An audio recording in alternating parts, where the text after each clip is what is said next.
And welcome to another edition of Empty the Bench. Tom Albano here, along with Nick Fodera and Nick Morgasen. Gentlemen, we had a little bit of NBA earlier today, which is why we're broadcasting a little later than normal. When we had Nick's interview with Keith Smith. Nick, I gotta say, good job with that piece. I think we learned quite a little bit about what's going on down in Florida with the NBA people. Yes, we did. And if you want to go check that out, you can check that out later. But today's 20-minute show is all about the buffoonery going on in Major League Baseball. And buffoonery is a good term because within the last 24 hours, in fact, news is still breaking as we go on right now, that this is a dumpster fire that just doesn't stop. That's the perfect summary because, we thought heading into the week we were gonna have one thing to talk about, and then yesterday just breaking news, and basically there's so much to talk about. I'm kind of glad we did the NBA interview a little early because there's not really any time to talk NBA when it's just all this madness. I like the word buffoonery. I will even go as far, and I have said this before, this sham of a negotiations between the MLB and the MLBPA. But it's not even the negotiations at this point. It seems like fate is trying to step in at this point and say, no, don't have baseball. I mean, it couldn't get any more obvious if God was throwing lightning bolts down from heaven and saying, don't do it. Do you get it? So let's start from the beginning of the week. Let's try to bring everything up to see before we get into everything that happened over the past 24 hours. Good luck. You're going to need a pen and a paper to keep up at this point. Okay, but I'll try my best to go through the earliest point. So first of all, we had Rob Manfred walking back his comments from last weekend. He originally had said that he was 100% confident that there would be a 2020 MLB season, but as of last Sunday, the 14th, basically, Rob was saying, now I'm not 100% sure we're going to have a season. I guess it just steadily decreases. 70, 69, 68, 67, 66, Wait a minute. 65. This is like the auctioneer. All right, I got 100. I got 105, 100, 95, 80. I was going to say 48. I was going to say here, but the auctioneer reversed. Yeah. Instead of going higher, it's going lower. Yeah, exactly. So then we actually had Dr. Anthony Fauci, a name that Nick Morgasen, for unrelated reasons to the show, has been very familiar with this week. That's a story for another day. Yeah. And Dr. Anthony Fauci saying in a bunch of interviews, basically saying that he believes MLB should not play in October. Now, let me give a reason for why this is important, because part of the negotiations has been the MLB saying that they want the season over by September so that way the playoffs stretch through October and not run into November. Meanwhile, you had the MLBPA saying that they wanted the playoffs to start around October 12th-ish, around the time the NBA playoffs were coming to an end, so that way there was less competition. They would have more time for more games, and it would stretch into November. And now Dr. Fauci is saying, yeah, both wrong. Everybody's wrong. You're wrong, and you're wrong. Let's give everybody a wrong. This is Oprah in the opposite way here.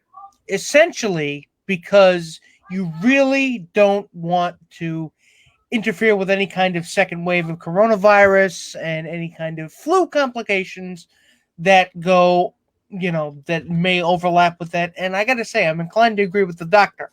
I am no doctor, nor do I play one on TV, but I'm inclined to agree. I'm inclined to agree with the guy who has 7 more degrees than I've ever had in my life. My thing is, we can't get to the playoffs thing. We can't get to that if we can't agree on the number of games. If we can't get to an agreement, we can't worry about Dr. Fauci, because we haven't been able to agree. MLB and MLBPA haven't been able to agree before Fauci, and now all the events of the last 24 hours and all this whole week, it seems to get bleaker and bleaker. Which is funny, because once upon a time this week, all of a sudden, things look suddenly bright as Rob Manfred and Tony Clark, the president of the MLBPA, actually had a one-on-one meeting down in, I believe, Arizona earlier this week on either Sunday or Monday, I think it was. I think it was Monday. Yeah. I Uh, think. uh, yeah, but still, they had a one-on-one. Things looked like they would be okay. Things looked like that they would like maybe They would there at was some hope. least try to work things out, but then less than 24 hours later, Well, we get backstabbing and backbiting, and oh, he actually meant this. yeah, it was funny because like you had the one-on-one, and it's like, oh, every other report seemed good, and it's like, oh, now that the lawyers on both sides are out and they actually are talking to each other instead of talking through attorneys and emails, it seems like maybe progress was going to be done, and turns out no. But again, once upon a time, it did look bright. So, But then, but let's go through the numbers because I think that's important here. Yeah. well, Go ahead. I was going to say, well, first we had the John Heyman report. Basically, that the union, the league had proposed 60 games in 70 days, the season starting July 19th for 20 full prorated salaries, some expanded playoffs for this season and next, and the waiving of the grievance and everything. And now Heyman jumped the gun and said it's Big looking time. likely. Big time jumped the gun, a journalism no-no, and said that the deal was expected. The athletic folks, Joel Sherman, had to correct him and say, no, it was offered.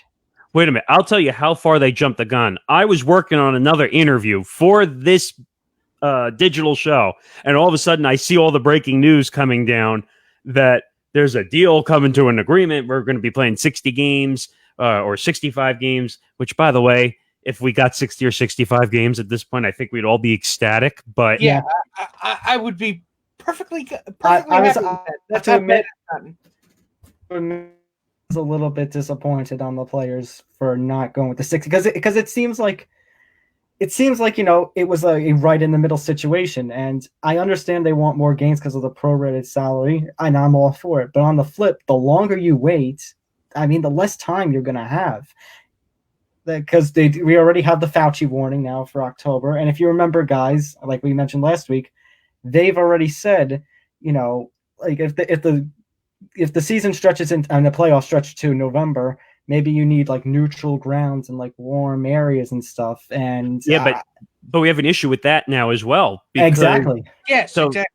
So the big issue we're having now, and we'll get to that report, which let's just finish off these. So we had the false report, 60 games in 70 days. We knew that wasn't going to happen. Season starting on July 19th or 20th. That's not happening now.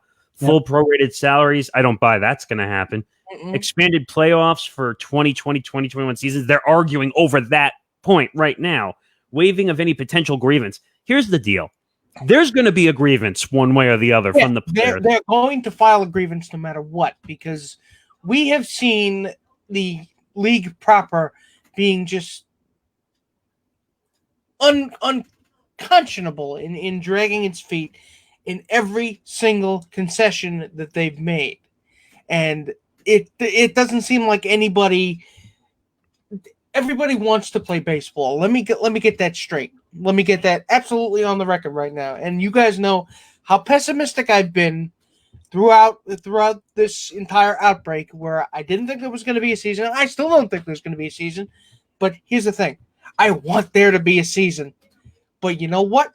The players, again, don't want to take that risk without the proper financial compensation, and they don't want to do it without any kind of assurances that they won't get sick. Which you can't give them, apparently. Right. And then to get into the other points of view, we had the counteroffer. The MLBPA made a counteroffer for 70 games. And now we're having the money issues where I think we were about 250 million apart difference-wise, right, Tom? Yep. And so now we're haggling over money. I looked up, I don't know who put the tweet out the other day, but I read that Major League Baseball was possibly in the net worth value of $50 billion.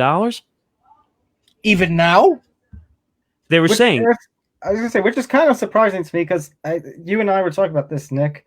I thought the NFL would be worth more than that. The NFL is actually worth $16 billion. You would think, but don't you hate it when billionaire owners cry poverty? Right. And that's what I do. That's the problem here. So if the league, if that's a rumored number, no one quote me on this who's watching. It's a number It's I a saw. plausible number. Right. So if that's the case, is $250 million that the owners are crying foul over really worth it? I mean, you know what this reminds me of? I know we don't exactly talk professional wrestling on this show much, but this reminds me of the WWE cuts when all the reports of McMahon having $500 million in reserves for the WWE, still making the cuts in order to, because one of the things is like, no matter the sport, it seems like a lot of these places care about keeping their profits to pre-COVID-19 levels, which, I mean, with how bad the COVID-19 pandemic has gotten, I think that's really impossible for any business to sustain. Which, again, follow me here, folks. You cannot do without a vaccine. You can't do it. You can't do it, can't do it, can't do it, can't do it. You can't have fans in the stands or any kind of in-person fan experience without a vaccine. Please don't tell me you can, because you can't. I'm going to make one big point here. This is a very bold point. I told the guys I was going to make this bold point, and I think they're on the same page with me here. And if they know what I'm talking about, they'll be right on page with me. I'd say it. Say it. So if there's no season, I think the players get locked out in 2021. Again. Yes, you did say that. And I do agree, because honestly, there's nothing stopping them from filing a grievance, and then the owners will lock them out as revenge in 2021. I mean, nothing would surprise me at this rate. With how far we went this week from no hope to all of a sudden we got some hope to once again being the most pessimistic of pessimistic, I would not be surprised. But let's get into all the news that broke within the last 24 hours. So the MLBPA rejected that 60-game deal. They proposed their own 70-game deal, and that's getting rejected by the MLB. And I mean, side note, guys, you'd think maybe they could settle on a 65-game season, but I guess not. No, they couldn't, because the owners always have to have the upper hand. Now, if we go back for about 1 minute here, the history of the MLBPA is that they always strong-arm the owners. They've always, and haven't we rumored it forever that the MLBPA has been the strongest organization when it comes to players' unions? Clearly, that's not the case anymore. We thought that was the case. That is clearly not the case anymore, as this incident has shown. No, what I'm saying is that they always strong arm. They're always the union that's strong arm. Yes, I understand that in terms of getting players' salary done, but they are not as strong as we thought they were. And I said it before. Like this offseason, we have seen cracks in the MLB, cracks in the union, cracks in the relationship between the union executives and the players, going back to the Astros scandal. On all three relationships, we're seeing cracks. We have seen how disjointed baseball is right now. I just don't see how we come to an agreement at this point, because it's almost like the owners are playing like to the players. I would say, and the owners are doing that. The players are delaying time when they can't delay time anymore, considering the global circumstances. Nobody's willing to meet in the middle. Why, if this is the case, why are we having these negotiations? And Nick, I want to point out one point to you, because I think you'd be able to explain this well. What's the minimum salary for a baseball player right now? About $550,000, give or take. Okay, so we're arguing during a pandemic where most people are unemployed and can't afford a job, while Major League Baseball players are arguing over whether they can make a minimum of $500,000 or more. And billionaires talking about how much. Millionaires talking about billionaires, but again, you're risking your own health by doing this, and you're not getting paid what you think you should be. Agreed. And first of all, we're talking about billionaire owners, people who can literally buy and sell a lot of these players more than twice over. I was gonna say, and to give credit, maybe some teams like the Royals, small market teams like the Rockies, some of these arguments can apply to a greater strength, but a team, the Red Sox, the Mets, our Yankees, who are billions, some of the most worthy organizations, sports organizations on the United States, if not the world. still raking in those billion-dollar television contracts, and that Right. that's another thing. Well, that's It's on the fun- league. That's on the league. It's a funny that you brought that up because the Turner deal that came out for what was it, like $3 billion or something? Something like that, yeah. Yeah, And- something to that effect. Just because we're moving along here, so talk about the rest of the proposal, Tom, because that's what you were talking about. Okay, so we had the 60 games. Now, if a deal is not done by Monday and the players don't vote on the 60-game season, Rob Manfred apparently does have a right to mandate a 54 to 60-game season. And one of the things John Heyman was talking about, as questionable as his reporting is after that jump, players may vote to not do that, the 60 games. They'll get the mandation from Manfred, and then they may use that opportunity to file a grievance. Now, that's the biggest issue going forward. The reason the owners won't agree to a deal right now is because they're afraid that the players are going to file a grievance, like we've said. And like Nick had said in a pre-show meeting before we came on here, the players are going to file a grievance regardless of what this deal is. Yeah, I just said that. No, I'm just saying that No, anyone, you're right. Right. I'm Yeah, just saying anyone who doesn't believe the players are going to file a grievance, you have shades over your eyes and you're not paying attention. Mm-hmm. And I can't say I blame them because I really don't have any sympathy for the owners at this point. But now we do have a problem on the player side, both health-wise and bad in their negotiation power-wise, because all these spring training sites have now officially been closed after 8 members of the Philadelphia Phillies, 5 players, 3 staff had tested positive for COVID. A Blue Jays player 5 miles away has shown symptoms. And Jordan. Yeah, in Dalton. And a Giants player at their spring training in Scottsdale, Arizona, has also begun to show symptoms. So all 30 spring training camps are closed. They're going for deep cleanings. But now Nightingale is also reporting, Nightingale of USA Today Sports, by the way, he's reporting that everybody is going home for their spring training. We originally had the Yankees and Mets coming back here to New York, but now all MLB teams are going back home. Back home. Yeah. You left out one more thing. Speaking of Yankees, that now 4 members of the Yankees, 3 staff members, and then 1, we don't know if it's a player or a staff, have tested positive for COVID. stationed in Tampa. Yep. But if you're going to go back, what happens if you go back to those states that are starting to have, rising? Well, that goes back to the point about playing in neutral sites and the warm neutral sites. That idea is probably going to be off the table now because Florida has a rapid case in Arizona. Yeah, Florida and Arizona are hotbeds again. Yeah, the Diamondbacks, the Rangers, the Astros, the Rays, and the Marlins. Yeah, I don't know if they're gonna have to figure that out. Here's the problem. Between all the coronavirus issues, the negotiation issues, the politics issues, I don't think you can have an MLB season. I just don't think you can. You can't. It's just every single roadblock has been thrown. It's almost like it's fake. And one more thing, guys, from Bob Nightingale. If we have a season, there are going to be plenty of changes. First of all, we have the universal DH for the season and next season. Oh no. And now we have extra changes to the extra innings format. The playoffs extra innings will remain as the traditionally is. But for regular seasons, they will adopt the minor league rule of a runner starting on second base in extra innings. It's Little League. It's Little League. No, I can make it even more Little League. They are discussing possibility of resubstitutions, probably a limited number of players who can re-enter the game. And it's Little League. Wait, no, there's one more. Oh no. They are discussing ties. It's Little League. The only thing that would make that more Little League is if they were sponsored by Pizza Hut. I mean, they are paid to play a kids game. But wait a minute. Now we're going to literally turn you into kids. The only thing. Grab some Gatorade, grab some orange slices, and get in the batter's circle, Junior.